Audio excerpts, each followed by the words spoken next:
Simon, if you could just please introduce yourself to our audience here. Sure. My name's Simon. I'm a co-founder of the Voxel Agents and a designer there. I'm currently working on Train Conductor 3, and that's the game that we're showing off here today.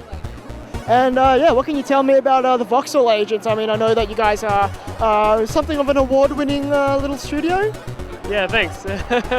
We've been around since 2009, since basically the start of the App Store. We were very lucky to get in early, and we've been making games and original games ever since.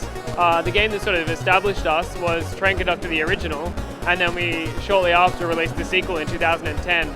And so it's been a big gap since we worked on those games, and we've had time to reflect and go back and think about what makes that game awesome. And we're super pumped to be working on Train Conductor 3 at the moment. It's been a lot of fun. Since your debut in 2009 with the original Train Conductor, how have you noticed the shift in games development from that time till now?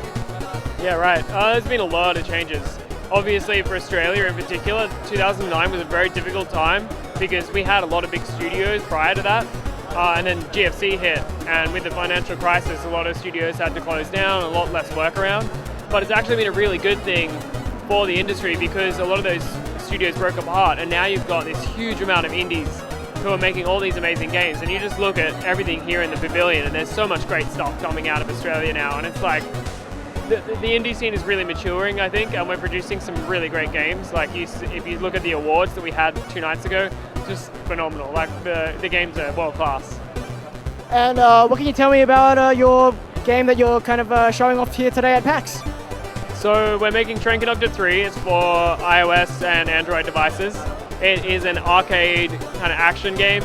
You're aiming to connect trains to their destinations and avoid collisions while you basically master the flow of trains on your network. It is pretty hectic, pretty fast-paced, and when you get into that zone where you're just managing to keep it all running without having any collisions, it feels amazing. Just elaborate a little bit more on the Australian indie development scene and I guess where it's headed, you think? Okay. The indie scene here is particularly strong at making small and really focused kind of games, like not small as in minuscule or not that interesting, but like we tend to focus on really clear experiences, like a single small vision that we execute really well. You look at games like Duet and Train Conductor, Flight Control, Fruit Ninja, like they're all really well executed, but quite simple and to the point. And we do really well at it. And I think the Australian scene has continued to produce these really interesting titles that are sort of break out and change the landscape quite a bit. Yeah, I mean, I think there's a lot of talent in the country and it continues to show through.